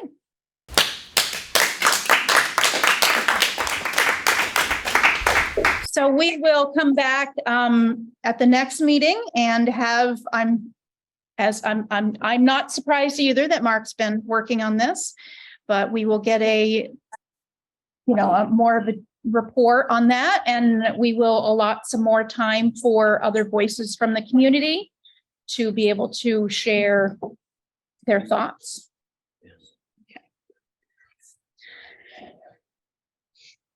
Is there anything else in the admin report you'd like to share with us? No. Okay. I'm sorry. Okay, so then we will move on to the consent agenda. It's the clerk's report. We have 3 different board meetings. One is March 20th, 2023. Is there a motion to approve the minutes of March 20, 2023? I have some amendments to those minutes. Okay. I do too. And I haven't one. So, can I start going through it? Sure. Okay, the first one is, in terms of attendance, Ruby McAdoo was physically present at that meeting. She was actually sitting right next to Kim Price on the 20th. So I would like to put that in. Do we have to vote on each one separately? Why don't you go through all of them? all Can I of- go through all of them? Then we can make a motion to approve it as amended. Got it. Okay. So then the second, it's just an alert that the student advisory group is actually termed the Student Advisory Committee and not council. It makes a big change, and to see it in print as council is, so let's just make sure we refer to them as the Student Advisory Committee. On page 11 of the minutes, a board member in discussing a motion that I made about attending BUHS graduation, asked if the motion was compulsory. What was written down instead in the minutes was, is the motion in perpetuity? And there's a big difference between the two. I just saw that, and the word is compulsory in this particular situation. And then the last 2 issues are at the very end of the minutes, and this is critical. We went into an executive session, and the board chair clearly said that action was expected, and that's not what's recorded in the minutes. In addition, Mark Spino was invited into that executive session, and that also is not in the minutes. When we came out of executive session, it was with a motion to approve a recommendation from administration with regard to a contract matter. So action was taken at the conclusion of that meeting, and that should be in there for legal reasons. So those are my 4 addendums to the minutes. Yes. I have a couple of more. Can I Okay, just so why have don't them we up? do them separate and Can I ask for clarity?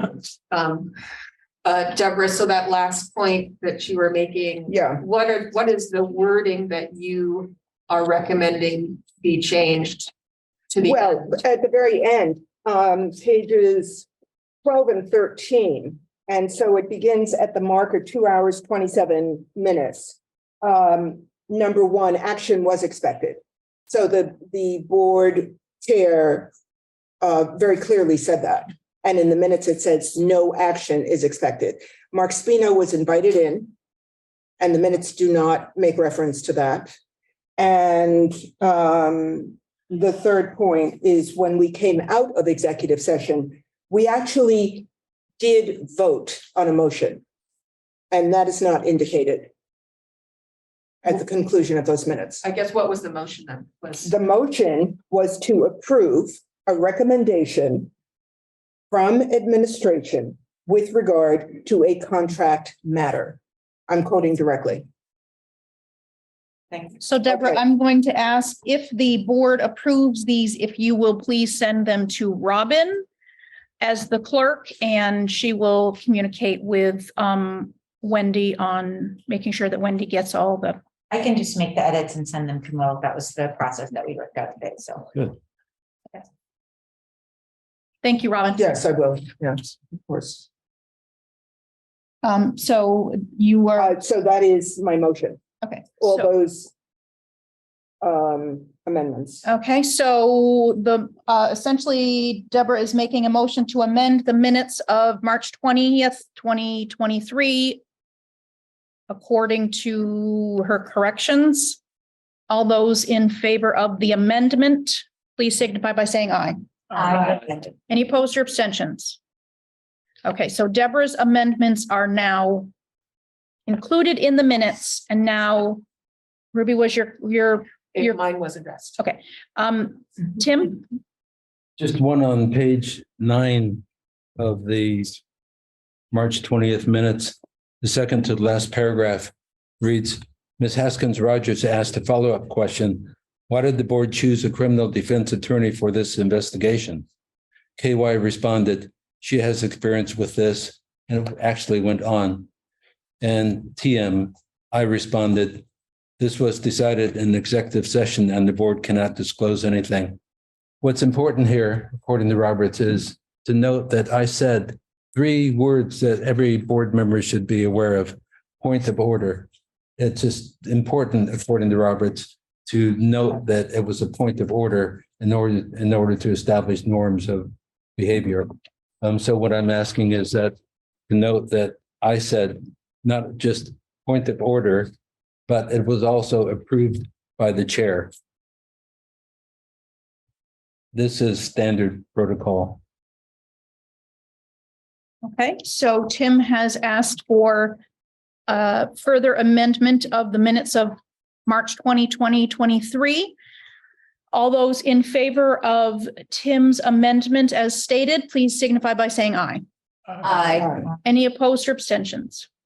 Okay, so Robin, if you have any questions about wording, you can. Okay. Okay. So now we are back to the original motion to amend, to approve the minutes of March 2023. All those in favor of approving the minutes, please signify by saying aye. Aye. Any opposed or abstentions? Okay, thank you. Madam Chair, Yes. sorry for the interruption. Who made that motion? Was that you? I think it was you. It was you just for approval of those minutes. I Okay. thought that, yes, it was me. Thank you. That kind of. Got a little crazy. Okay, so is there a motion to approve the minutes of April 11, 2023? Thank you, Robin. All those in favor of approving the minutes of April 11, 2023, please signify by saying aye. Aye. Any opposed or abstentions? Okay, is there a motion to amend the minutes of April 17, 2023? To amend or approve? Did I say amend? Yes. Is there a motion to approve the minutes of April 17, 2023? So moved. Thank you, Kim. All those in favor of approving the minutes of April 17, 2023, please signify by saying aye. Aye. Any opposed or abstentions? Okay, we are moving on. Thank you very much. We are moving on to public comment on non-agenda items, 10 minutes. Anyone making a comment can expect a response that falls into one of the following categories: receive an acknowledgement of the comment with no further action planned, receive an immediate response by the board chair or administration. Administration would be directed to contact and respond to the person. Clarification sought from the administration for a specified meeting. The topic would be added to a specified future board agenda. The matter would be referred to an executive session. A public hearing would be held on the matter. Is there anyone in the Zoom or here who would like to make a comment or express a concern, question? Jamie. Jamie Quinn, Putney. I was curious, will we at any point discuss the newspaper article on April 18th that was in the Brattleboro Reformer and comments that were made about the hiring of a BUHS principal? Is that part of the discussion on the agenda for me? I have a statement to that article and a response to that article as well. Would Is you? that on the agenda? I didn't know that. It is not on the agenda, but it is public comment on non-agenda items. And if Lana would like to make a statement, if you are willing to. I would happily like to address that article in this moment. And I will first read a quote from the article that was one of the members of a hiring committee that was quoted in the article. And this is, I'm going to snip it off a little bit. This is referring to the board and our part in the process of hiring the principal. They wasted precious time in executive session debating their own bias over this candidate. That's my impression. The accusation of bias in the principal hiring process from a member of a hiring committee is predicated upon the notion that my work and that of my fellow board members is unnecessary and in fact detrimental to the community. I'd like to take this opportunity to respond directly. For the past year, I have listened as accusations and conspiracy theories have run rampant, many making their way onto the pages of our local paper, and often with a consistent genesis. These words are not innocuous. They do what they are intended to do. They stir doubt and confusion. They divide and instill fear where there should be community and healthy discourse. Let me be clear. As a woman of color, these accusations cause harm. They make it difficult to do the job for which I was elected. They make me lose faith in my community. And they cause other women to question if being a public servant is worth their safety and mental well-being. To accuse women of color of bias for not hiring a white man is either woefully ignorant or worse, knowingly weaponizing cultural and systemic racism. I will not sit by for either. I was elected to do a job that includes making tough decisions for the betterment of our schools and our community, and I will not be bullied into doing otherwise. Thank you.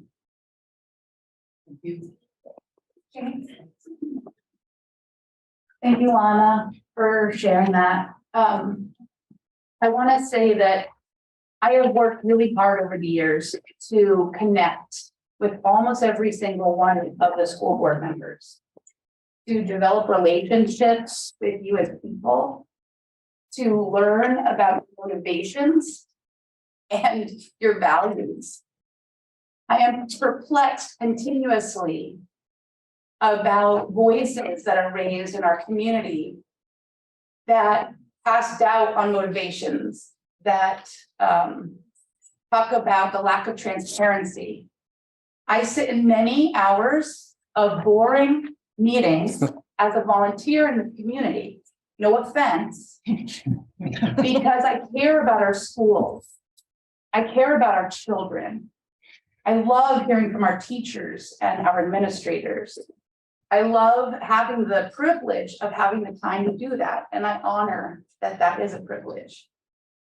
So I just want to say that as somebody who appreciates the service of the school board and has invested in relationships with as many of you as I can, and who really honors and respects the journey that we are on as a district in this historic moment in Windham County, in Vermont, in the United States of America, that I just want to honor your service and your intent and your deliberation.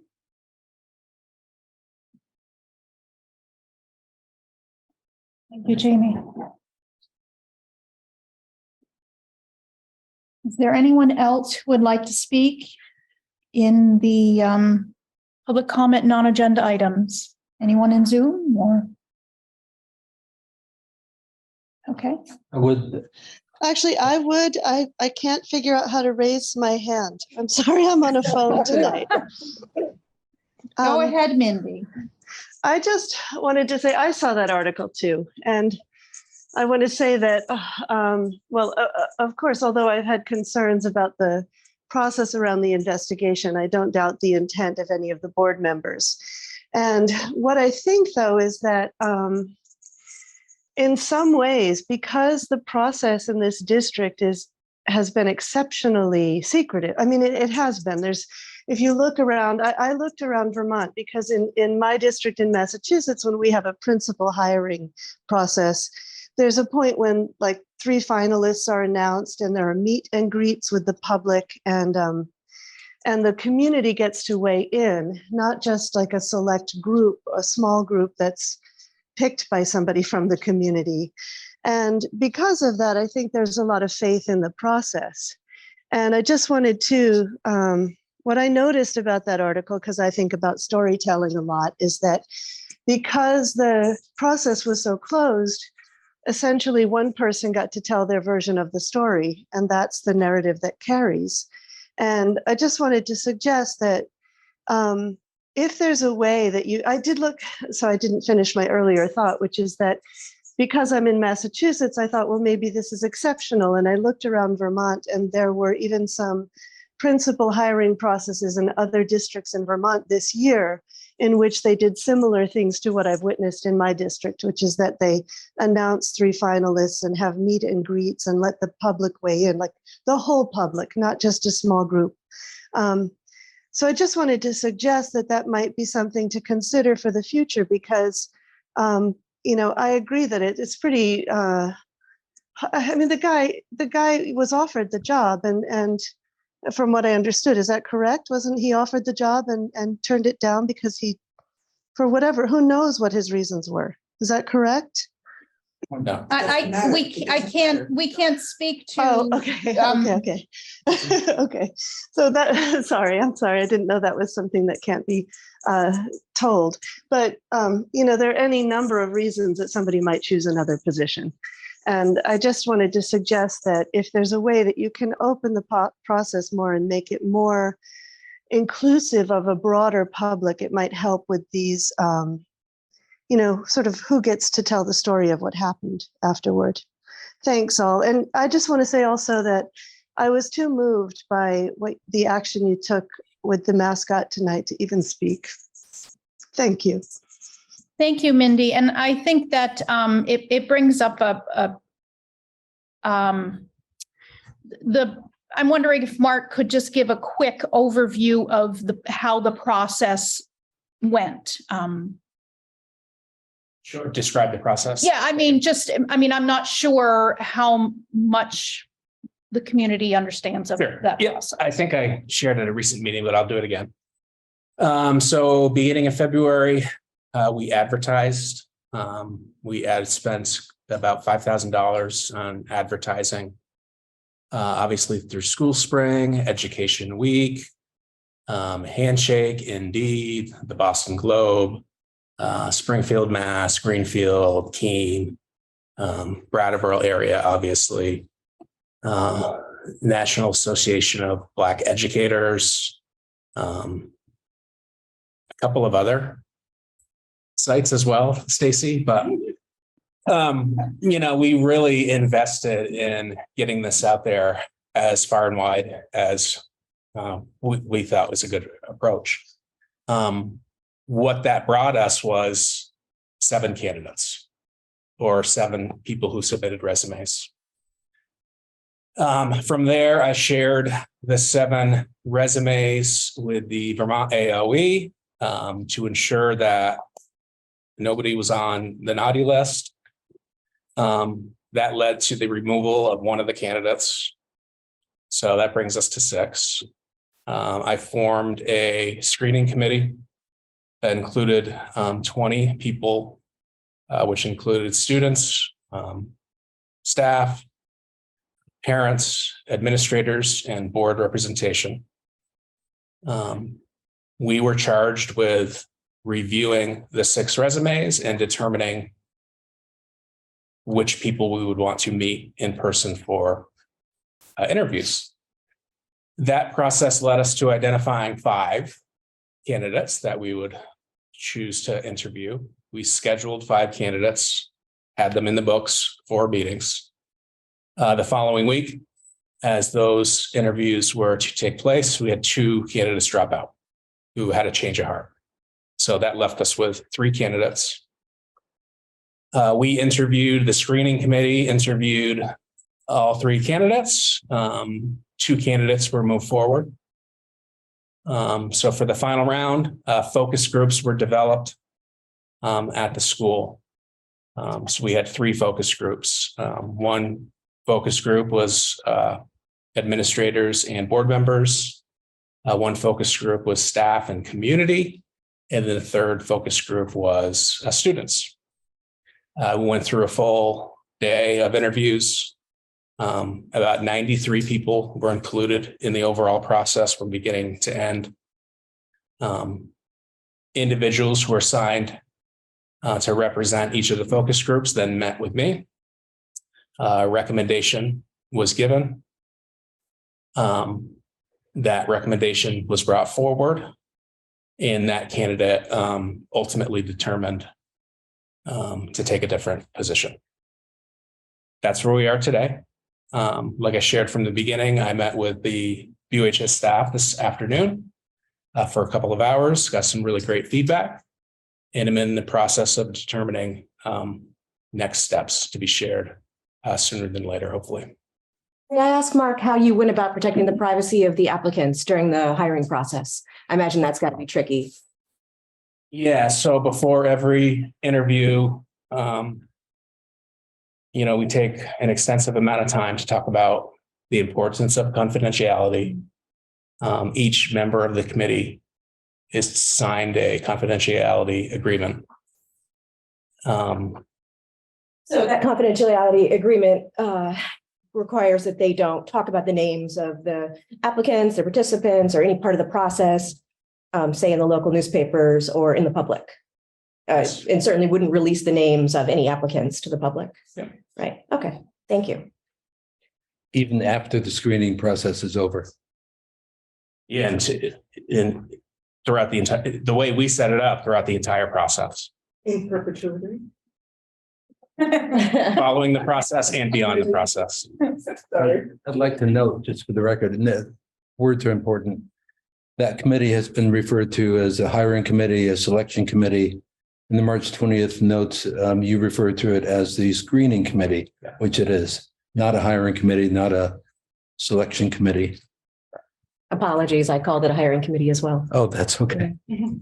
Actually, there's a hand up, but I just want to say, I think we've got two different discussions going here. We've got one, the screening, hiring process. That's one issue. But then we have another issue, which is how a member of that committee discloses information inappropriately with targeted language in a local newspaper, talking about this particular board and actually disparaging remarks about our long deliberations on April 11th. We were here until 10 to 11 that night, and that was not frivolous conversation. Thank you, Deborah. I know who is. I'm not sure. Mary Gannon. Mary Gannon. Mary Gannon. Hi, good evening, everyone. Some of you know me, and I have been in and out of the school district for a long time in different forms, mostly as a racial equity trainer and somebody who's come in and helped actually the district around search processes with my friend and colleague, Michaela Sims, and other folks. Very quickly, I read the article as well, and I think I'm still trying to get a full picture of what I understand were some of the circumstances. So if I have it wrong, please feel free to edit my comments. I'm just thinking about this from a hiring committee search process. And in the work that I do in schools across the state and other organizations, and as many of you do, what we we have to be very careful of is how different forms of bias show up in search processes.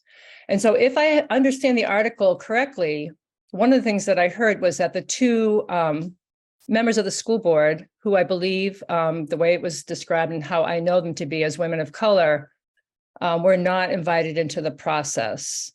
And so that's one issue. And I don't want to go down that rabbit hole because I think there's probably a different conversation that colleagues need to have with each other about that. My point being that in a search process, when we are in situations, particularly in places like Vermont, where we're in predominantly white, homogenous communities, it is vital, in fact, critical.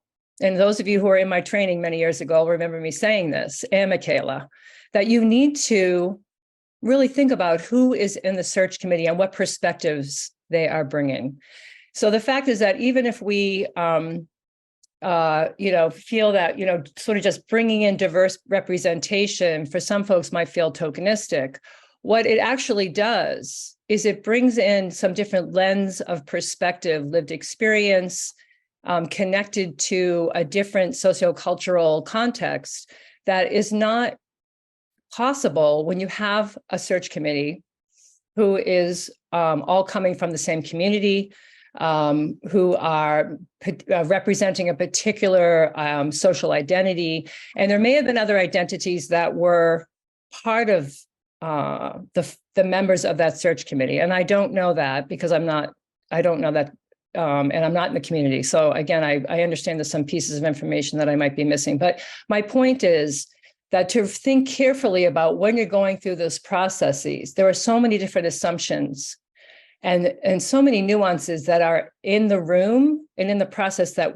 we can't even be aware of, particularly if we're coming from places of privilege. So I could say more about it. I think you probably get my point. So I hope that that is something that committee was thinking about, but then also understanding that what it means to the candidates whom you bring in, who may not come from the same racial or cultural perspective as members of the committee, and what does it mean for them as they interview and go through the process.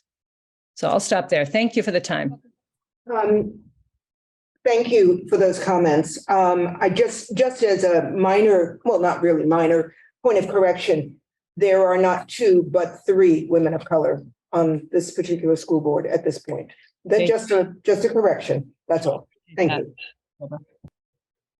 And I'll just say, my understanding of the article is that it was criticizing the entire the school board itself for the action that it took or whatnot. So, Tim, very, very quickly, and then I'd like to move on. Okay, I won't make a motion, but I'll ask the note taker and the clerk to enter verbatim Lana's painfully accurate statement about the newspaper article. Do we need a motion for that? Well, typically we do. Wendy? Yeah, thank you. I'm sure that the clerk will probably ask for this already, but just to make sure that we get that from Ms. Daver so that we can get that into the minutes. Thank you. Thank you, Wendy, for that important reminder. Already sent. Okay, so Tim, you asked. It's done. Okay, so we will move on then. Thank you very much for the very important discussion, and perhaps the issue of the procedures that search committees and go through, maybe that will be clarified or worked on at some point to make sure that we are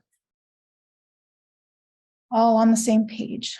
So if there's no more comment on public comment on non-agenda items, we're moving on to unfinished business.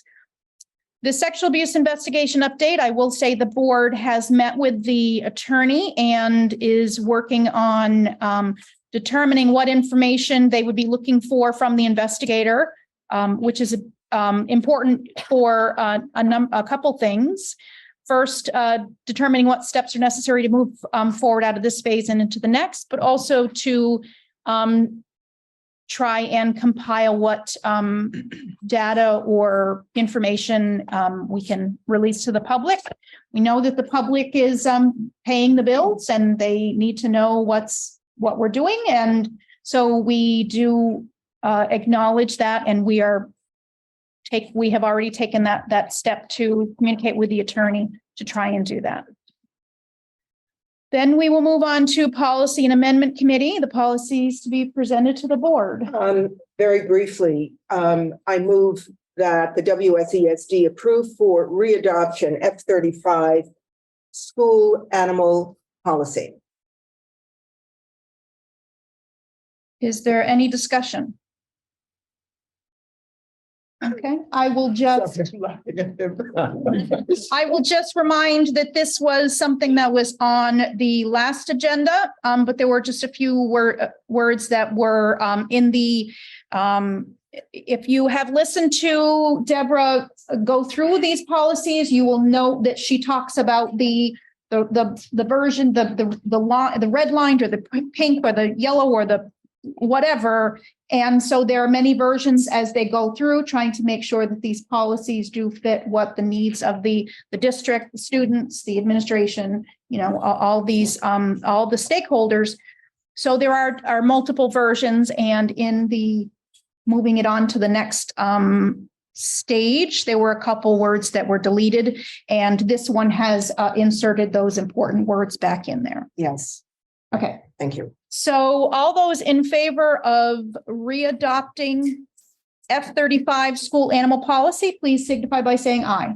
Aye. Any opposed or abstentions? Okay.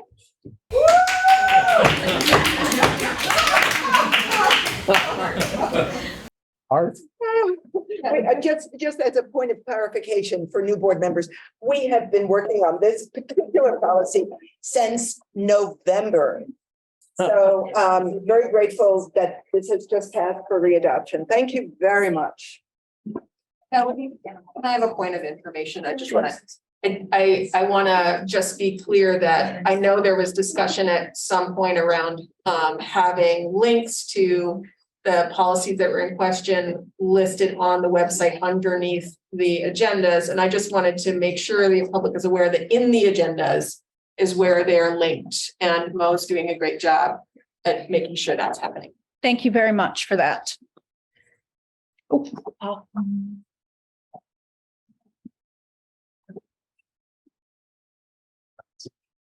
Thank you, Ruby, for that.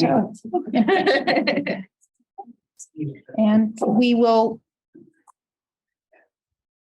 Are you on to? Oh, that's it for me. We've already done it. Okay. I'm it for sorry. me. I'm Yes. thinking that so we've already done the Mascot D17. The Natowich field resurfacing, I have reached out to Frank, but he has a day job other than just, supporting the needs of the school board. So I have reached out to him asking for some more information on the Natowich field resurfacing. So that will be on, I'm not sure if it will be the next agenda because we have the Mascot school branding issue on the next agenda. So it may be the following agenda, but that will come back up. Okay. So we will, Tim?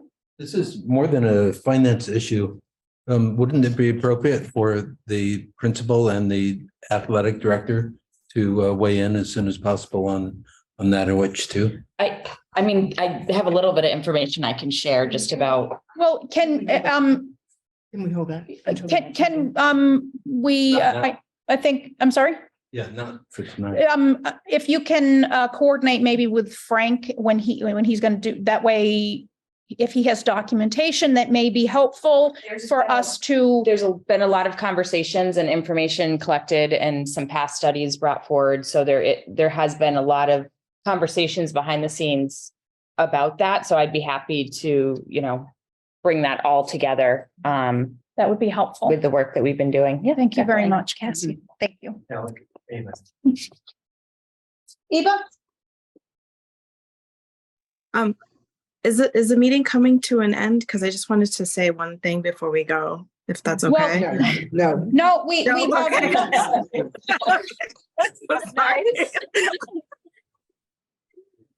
Sorry. Well, is it related to one of the topics on the agenda, or should we jump back to the non-agenda items? Oh, it's non-agenda, but I can wait till the end of the meeting. No, that's fine. You go ahead. I just wanted to thank Lana for the beautiful speech about the mascot and how touching it was and how much bravery. It's really overwhelming. And I would like to also thank Sean for bringing the articles. That was so unbelievably thoughtful to bring the articles and the story of the bonfire I just really I don't want this historical moment to pass us, and Superintendent Spino for being here with us through the process. And I am just so proud of everybody. So I just wanted to say that I couldn't get the words out, but I'm feeling my emotions right now. And I'm just so grateful for that, to have been a part of that and to have been elected in the board and be a part of that vote. And it's so meaningful to me. Thank you. Thank you, Eva. So we on to the board matters training orientation. There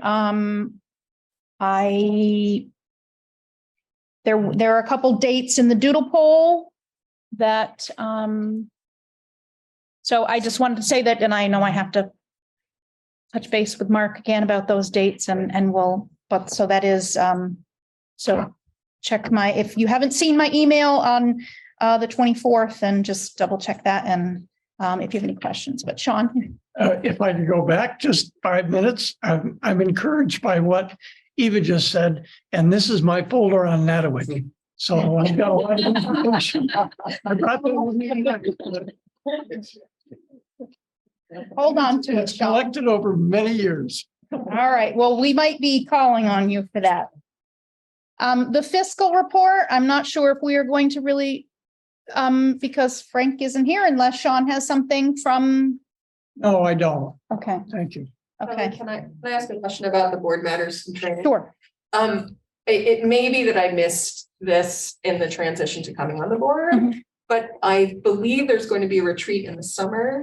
And I'm wondering if that date has been set, and as summer is looming large on my calendar at home, I'd love to see that set sooner rather than later. I think it's the 26th of June. June 26th. Thank you. You're welcome. We're still waiting on a venue, working on it. And I have it down as 9 to 3. Yeah. 9 to 11. No. 9 to 11. Well, which one, AM or PM? I work during the day and I'm coming off vacation. I will not be there on a Monday. Okay. That's fine. I have a suggestion for a venue when we get to that. If you're amenable. We can do that off the. Yeah, absolutely. I'm excited about it. Cool. Okay. So now we go to new business. The hires and resignations. Okay, I'll start with, we have one resignation. Carly Mottner, BUHS math teacher.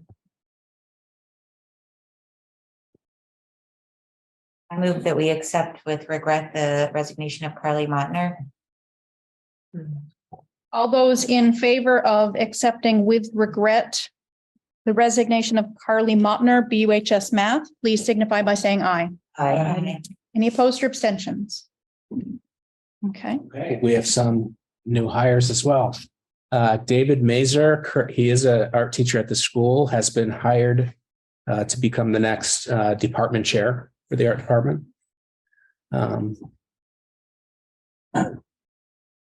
Bernice Serenita has been brought forward as the next band director and music teacher at BUHS. Aaron Walsh, academic support teacher at Putney Central. Sarah Coughlin, academic support teacher at Academy School. Caitlin Tate, classroom teacher at Dummerston School. And Lauren Perlstein, Guilford teacher in the pre-K program at Guilford Central. I don't write that fast, so.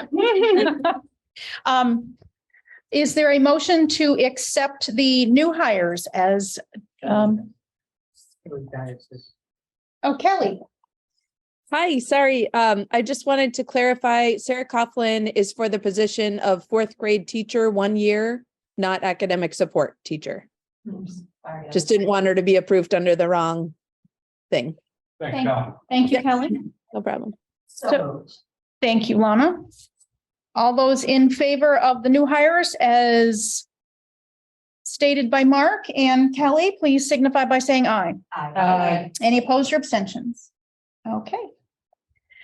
Then we are moving on to our 2 executive sessions. I have one executive session that it will be under two different statutes. One is 1 VSA 313A3, the appointment or employment of public officer or employee, provided that the public body shall make a final decision to hire or appoint a public officer or employee in an open meeting and shall explain the reasons for its final decision during open meeting. And 1 VSA 313A1E, pending or probable civil litigation or a prosecution to which the public body is or may be a party. And that we would need to invite Mark Spino into. I do not expect there to be any action taken. So I will ask for a motion to find that premature general public knowledge would clearly place the public body or person involved at a substantial disadvantage, noting these two separate statutes, which will be one executive session. Is there a motion for that finding? So moved. Thank you, Deborah. All those in favor of finding that premature general public knowledge would clearly place the public body or person involved at a substantial disadvantage, please signify by saying aye. Aye. Any opposed or abstentions? Okay, so then I will ask for a motion to go into executive session under 1 VSA 313A3, the appointment or employment of a public officer or employee, provided that the public body shall make a final decision to hire or appoint a public officer or employee in an open meeting and shall explain the reasons for its final decision during open meeting. And 1 VSA 313A1E, pending or probable civil litigation or prosecution to which the public body is or may be a party, and inviting in Mark Spino. Is there a motion? So moved. Thank you, Deborah. All those in favor of going into executive session as indicated, please signify by saying aye. Aye. Any opposed or abstentions? Okay. Thank you. And there's no action is expected to be taken.